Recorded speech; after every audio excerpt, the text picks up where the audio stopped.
What are subtle red flags at a job interview that say, working here would suck? Well, the overtime isn't _mandatory_, but most folks stick around after hours most days. Spoilers, the overtime is mandatory. Fantastic. You should know that if you choose me for this position, I will be declining the optional overtime. I mean, if you're going to walk anyway, it might be funny to call their bluff. Was interviewed by a senior programmer and the department head. The department head was continuously making condescending remarks towards the other interviewer. Poor guy just sounded broken. Hope he's somewhere else now. On a second interview, the general manager brought me into the conference room with his 8 managers present. At first I thought it was a meet and greet, but no, they grilled me for an hour and a half. Didn't appreciate that, along with a couple other things, and politely withdrew from being considered. Couple months later, I'm playing in a ball tournament and come across one of the managers. I mentioned how weird that interview was. He says, "Weird for you? Ha, I found out then and there you were being interviewed for my job." Yep, dodged a bullet there. Once an interviewer straight up asked me if I had any trouble working for free on weekends. I told them my free time is more valuable than anything and that the only way that I would work a weekend is if they are paying me and if I felt like working a weekend. She got really mad at me and ended the interview right away. Biggest red flag I've ever seen, because they didn't even try to hide it. Since when is it legal to have employees working and not paying them? What a psycho. I was once part of a group onboarding for an IT job. They handed us all the one-page new hire contract, and everyone except me signed immediately. When I read the paperwork, I discovered we were signing a mystery document. Clauses included, "I agree to abide by the personal search and seizure security policy," attached. Without other pages, there was no way to determine what I was agreeing to. I kept requesting more and more pages until the HR drone said, "Okay, I guess, me, is just determined to hold everyone up. We will handle you separately if you're struggling so much." After I walked out and drove home, I called the hiring manager to apologize for not taking the job. He informed me that HR reported I had walked out after refusing to be detested. I was asked to sign a contract that gave the employer full access to my medical records. It was supposedly for detesting, but worded badly. I signed every other page, and got the job. Would have been very interesting if they felt like detesting me, and they weren't able to. Last job I worked. Yay, everyone here is new, but it's totally because of COVID. The boss doesn't like people going out to get lunch because they're afraid you'll never come back, so being your own lunch. You'll get weird looks if you leave on time. It was a Chinese-owned company with heavy Chinese work culture influence, so you were expected to stay overtime all week. Also, the people here are nice, but it's pretty stressful. ATA also was told by my trainer, "You want to know the best advice I can give you? Find another job." This was like my second week in. "They're afraid you'll never come back" is so funny to me, tears of joy. When they ask out of nowhere, "What clients can you bring with you?" I interviewed with MetLife Insurance about 20 years ago. They demanded that I provide them with a contact list of no fewer than 100 friends and family. Knocked out of that quickly. This actually happened to me. Interviewer: "Do you have any questions for us?" Me: "What is a challenge this department has recently faced?" Interviewer: "Job security." LMAO, gotta give them props for honesty at that point. He should have just gotten up and opened the door and gestured out. When you are signing all the forms they give you and you are taking your time to read over every document so that you can fully understand what you are getting into, and people come in and start telling you that you don't need to read this and that, just sign here and so on. I didn't know it at the time, but "You'll be wearing many hats" was a sign that they were going to give me the work of 4 positions and the wage of 1. I didn't last a year there before I left, and now I won't even finish reading job ads that include that line. That's a non-profit motto if I ever heard one. My current boss gave me a great tip on the last interview I had. He said, "Ask them if you can pick an employee to chat with about how they like the position you're applying for. They'll give a better impression of the place than management." I got the job I was interviewing for. I turned it down because the above is the kind of management I want to keep in my life. Also, the place undercut my pay offer, I found out, which is certainly also a red flag. You are required to wear clothing that has the company logo. You must purchase it yourself. From the company. This is illegal in most U.S. states, unknown about outside the U.S. I once showed up for an interview and the manager wasn't there that day. No one called me to let me know. The assistant manager was not apologetic for the scheduling issue at all. She was literally just like, "Oh, she's not here today," in a tone that suggested I should somehow already know that. She said they would call me to reschedule some time the next week. I told her I was currently unavailable MW but could come in any time THF. She said if I couldn't make time for the interview, I probably wouldn't be a good fit. I said okay, and went on to my other interviews and ending up working elsewhere. You'd think that would be the end of it, but both the manager and the assistant manager badmouthed me to a few other people in the industry, including one of my friends. Hello? I made time for an interview. You disrespected me by not calling me to let me know it was cancelled. I gave you the times I was available to reschedule, and that was disrespectful somehow? I would be livid. Definitely shows a complete disregard for your time. Jobs where the expectations of the position aren't clear. The person hiring you should be able to give a clear idea of your responsibilities a day to day in a practical way. It shows that the company understands what it wants out of the position. I've worked a couple positions that had a really hard time figuring out who was supposed to do what. That lead to a lot of confusion, and both of them had this in the interviews.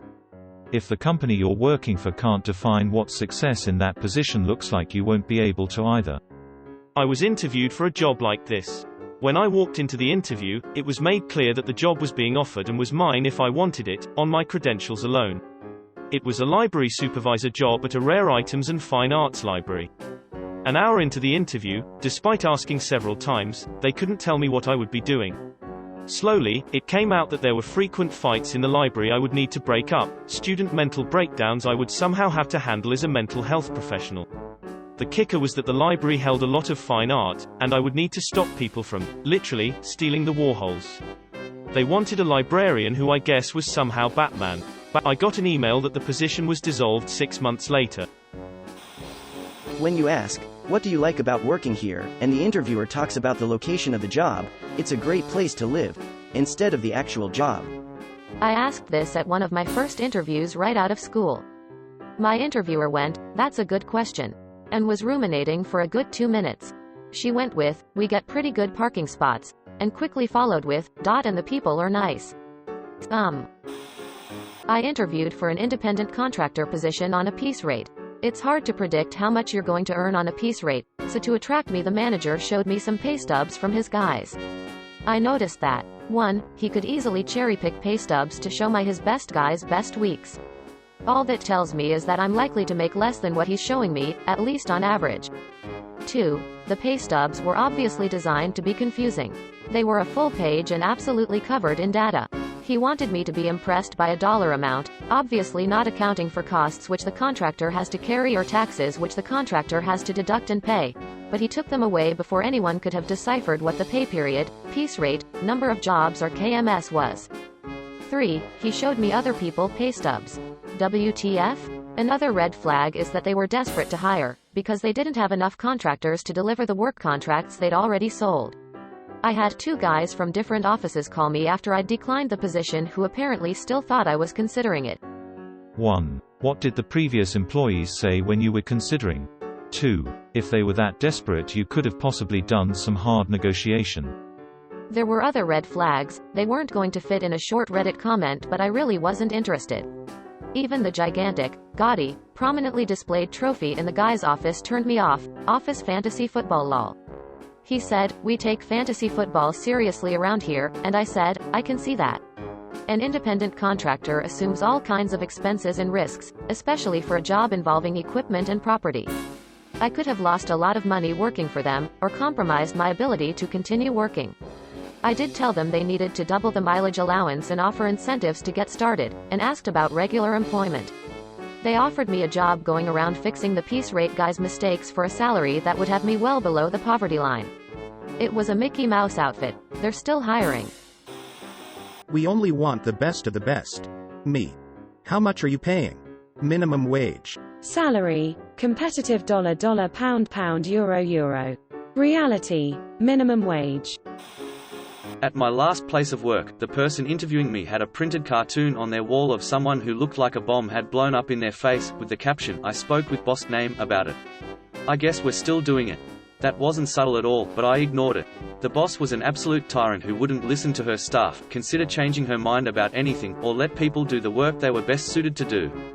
She wouldn't show up for weeks at a time. The job itself was decent, but she was the worst boss I've ever had. There's a good saying, people often don't quit jobs, they quit managers. I brought up a company's awful Glassdoor reviews and they got so mad they ended the interview. Well, guess I dodged that bullet. I've done this a few times during interviews. I've gotten the same responses and it has never been addressed professionally. Even when companies have stellar reviews, I like to ask about their online reviews. It shows me their reactions to stressful situations. I also figure they're looking at everyone's LinkedIn or whatever, so if they judge me by my online presence, I don't see why I can't do that to them. I'm not obligated to work for someone simply because they extended an interview. I was once told, sometimes the hourly workers go on strike and they lock us in to keep the production line running, but management brings us steaks and we have an informal agreement with the unions so you can cross the picket lines once a week to visit your wife. The question was subtle red flags. Employees are either new hires or have been there for 15 plus years with no in between. There is RNO room for improvement, it's better to leave for advancement. There are one or two exceptions to this. I've been at companies where you have the 20-plus year veterans who love what they do and refuse to move up, so you have a young crowd before they move up and an old grizzled veteran crowd. When they feel the need to reassure you in the interview that at that company, they work hard, but also play hard. They don't play hard, it's a sweatshop and they're just trying to convince that's it's anything but one. 100% work hard play hard translates to a minimum of 50 hours a week, but you can use our games room because we totally have one. Everyone looks tired. Also, you don't see anyone in your department before working in it other than the boss. Made this mistake a few times was the worst jobs.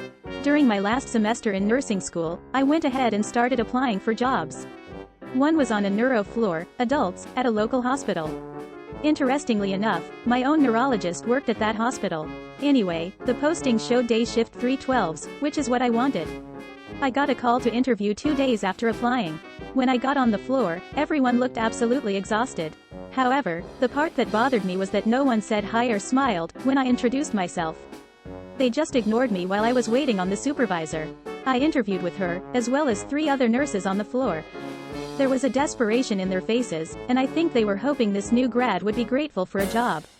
However, the supervisor told me the position was actually night shift. I explained that I could not do that, for several reasons. Sleep deprivation equals seizures for me. She said, "No worries, we will just change it to day shift. You can go ahead and start after graduation," even before I took the NCLEX. Suspicious. I got a call the next day with an offer. I actually did accept though, but I ended up changing my mind. The day before graduation, another job on another neuro floor, different hospital, was offered to me. More money and a sign-on bonus. I came in for a job interview at 7:30 p.m. The entire staff was still in the office. Should have known right then that 9 to 5 was not ever going to happen. One day I worked until 2:30 a.m. to finish up a big project, and my boss said to me I could come in an hour later the next morning. Gee thanks bro, with my public transport, travel time that gives me a solid 2 hours of sleep instead of just the one. Edit. With all the stories in the reactions on this post, I just wanted to say that there really are good employers out there. Do not stand by being treated so poorly, because you deserve to be treated with respect. For any employers reading this thread, here's a few examples of how to create a loyal, healthy employee base. My current employer puts family first. If there is an emergency at home, they tell you to handle that first. For example, when I was miscarrying, they told me, "I don't want to see you in the next 2 weeks at least. Take your time and give me a call when you feel ready to come back in, okay?" 9 to 5 means 9 to 5. If you have to leave early for something or come in later BC of something, they expect you to take your own responsibility, and don't even check if you actually catch up the lost time, they just expect that you do. By doing so you create that on the rare occasion that you do have to stay late to finish something, you do that without complaining, because it only happens incidentally and not structurally, and certainly isn't expected. In fact, they ask if you really have to stay late or if you just think you have to stay late.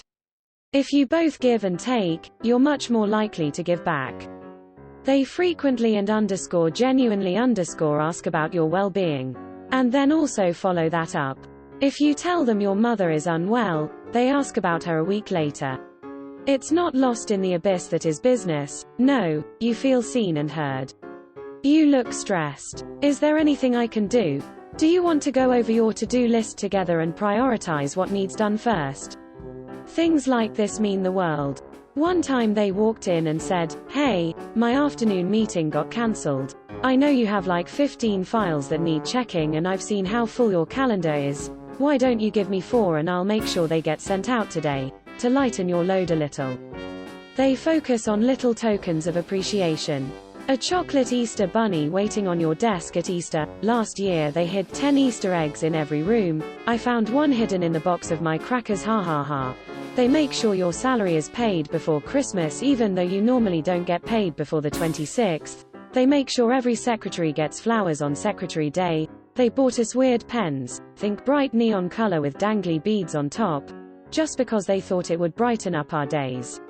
Like, it only costs a penny, but it makes your staff feel seen.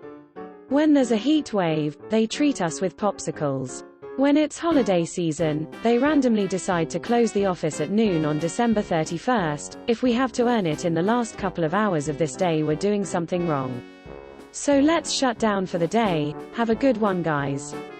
They do not tolerate gossip. We talk with each other, not about each other.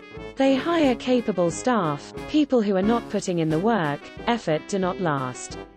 They will ask us about people's progress, like, "What do you think about the new receptionist?" And we can answer frankly, even if our opinion is that they're not making enough progress, etc. They want to know what we think and they value our input. This creates a healthy work environment, with driven people who all have heart for the cause. Mistakes are human, and we solve them together without smack-talking about the person responsible. Of course we all have our bad days and it's okay to mope and murmur here and there to your roommate, but we really try to keep that to an absolute minimum. I had to work till 6 a.m. into the next day and slept in till 11 a.m. and logged in as soon as I could, and my senior still had the audacity to ask me why I logged in so late. She knew I logged out at 6 a.m. because I sent an email with an update. These guys do not care about your health. I don't regret for a minute about leaving that job. We don't like clock watchers here. We expect everyone to be committed. Expecting more work for no extra pay. Getting mad at you when you leave at 5 even though your stated work hours end at 5. Well, then you won't mind if I come in at 9:30. You're not watching the clock, after all. If they tell you not to discuss pay, I never ever followed this rule. It's important to find a way to broach the subject with your coworkers. If they are of the mind frame that it's impolite to ask someone their pay, then tell them yours and pay very close attention. Do they smile a bit? Do they look disappointed? Try to gauge from that. Because, "we don't discuss pay," has always been a way to hold down wages and nothing else. It's illegal, but unfortunately it occurs anyway. They dodge questions on pay, meaning they don't pay enough for what they expect of you. The word family, in reference to the employees, means they want you to work lots of unpaid overtime. Edit. Also forgot. But if they keep talking about the experience you'll gain, that's also code for, "We know we're going to be underpaying you." Kind of in the same vein, but there was a LPT a while ago, link. I once interviewed for a job wherein the interviewer actually directly told me that the job was extremely stressful and they'd had a slew of new hires quit within a month or two. The job was at a psychiatric hospital. I thanked her for being honest with me and said that I was not interested. As she was walking me out, she leaned in and said, "You're doing the right thing. Our last hire quit because he said he was having palpitations all the time here and was worried he would have a heart attack." About 3 years later, at another company, I saw one of the women who had interviewed me. She worked in a totally different position in a totally different setting. She said that the other woman who had interviewed me, the one who gave me the warning, actually did suffer a heart attack. She survived, and she stopped working there. I was so thankful she warned me. Most interviewers wouldn't do that. Edit. And in thinking more about that woman, obviously she was very stressed and she was having to cover work for that position that needed to be filled. She could have easily, and understandably, have gone into survival mode and thought, you know what, let's just hire her, meaning me, and then at least I will have some relief for a month or two until this one quits too. But she didn't do that. She thought of my welfare, a stranger, over her own interests. And clearly, she was suffering. I would have relocated for that job too, about 150 miles. She was aware of that. Maybe that played into her decision to warn me, maybe not. Either way, she was an extraordinary person. Do you have a strong personality? Meant everyone else who worked there were raging CS who I literally got into massive shouting matches with and quit over within 6 months of having started. The money was good but no tie. I once turned down a job offer because they mentioned that the previous person in the position had quit after a few months, and most of the people I interviewed with seemed stressed out. I did the same. During the interview, they told that in the last 2 years, they had 8 people in the position, for 8 months at most. It was a good offer, and a job I would like, but I cannot believe that 8 people in a row were lazy, not good enough or bad at their job. I didn't accept the job offer. Edit, let me clarify. I meant that I could not believe that they were all lazy or bad, but that there was something strange going on with the position. They specified that none of them was fired. They all left for their own decision. When they tell you, what I'm paying you stays between you and me, don't discuss pay with anyone else, usually means they are trying to pay you less than your coworkers who do the same job and don't want you to know. This happened to my husband. He had been with company for about 2 years and they hired another employee. Told my husband he got a raise and wasn't to tell anyone else. Turns out his raise was equal to new hire pay. Not getting to speak with who your direct manager will be. A game room or ping pong table is advertised as a perk. The blatant overuse of buzzwords about your profession, clearly written by someone with no clue. People seem tired. Had an online interview with a company a few years ago. Was interviewed by the regional manager, seemed like a normal interview. Halfway through, he let slip that there were 6 other people from his company watching and listening in, but the software was set up so I could not see or hear them. And he actually got a kick out of telling me this. It was like being on a first date with someone, and finding out later she had a hidden camera on her and her parents and 6 other family members were watching the whole time. I'm like, yeah, no, F that noise. I know it's easy to say this stuff when it's not your reality, but I'd like to think I'd chew them all out and hang the F up. The effing nerve. When they insist the suicide nets are merely a safety precaution. They're for catching butterflies. Just to add to the flame, I was an 18-year-old college student at the time, and they would schedule my work shift during my class time. My manager knew I was not available till 4 p.m. This happened to my sister at a certain large coffee chain. Her manager insisted her part-time job should be more important than her accounting degree. No. That was my manager's thought process too. They thought my 18-year-old ass was gonna start a career at a grocery store deli. FFs. We're a family is code for working long hours, lots of overtime, and they don't care about their employees. We're a family means you are not allowed to have boundaries. The one question every job applicant must ask is, ***, why is this position open, ***, and watch the faces of everyone in the room before they answer. If they tell you the company's growing and it's a new position, great. If Smiling Mary says it was her job but she was just promoted, terrific. If they tell you that the last couple of people they tried in the position just didn't work out, thank them and leave. The person I replaced, I was told, was terrible at the job and only lasted 3 months. Apparently she was hired with haste. Without badmouthing her, my interviewer did mention a few things that even I was like, why would anyone with sense do these things? I took the job and I've never been happier with the company. Some people really just don't work out and simply don't vibe together with the company. It works both ways. Maybe my situation is the exception, but it's not always a bad reflection of the company if the predecessor just didn't work out. You're not going to have kids anytime soon, are you? What are your childcare arrangements? Are both things my wife has been on the receiving end of. You'd assume you wouldn't apply if it was an issue, right? Funnily enough, I'm a man and I've never been asked. Isn't that illegal to ask? Yup. The thing is, this kind of thing is rampant because in practice, it's not worth the time or money to persuade. That's assuming you know it's illegal. Most people just shrug that kind of thing off. If they're always hiring, constant staff turnover means people quit a lot, so it must be poo. Edit. Thanks for the awards. The opposite can be true as well. I worked at a place where most of the staff had been working together for over 25 years. Don't take the job. They have their jobs and work dynamic right where they want them.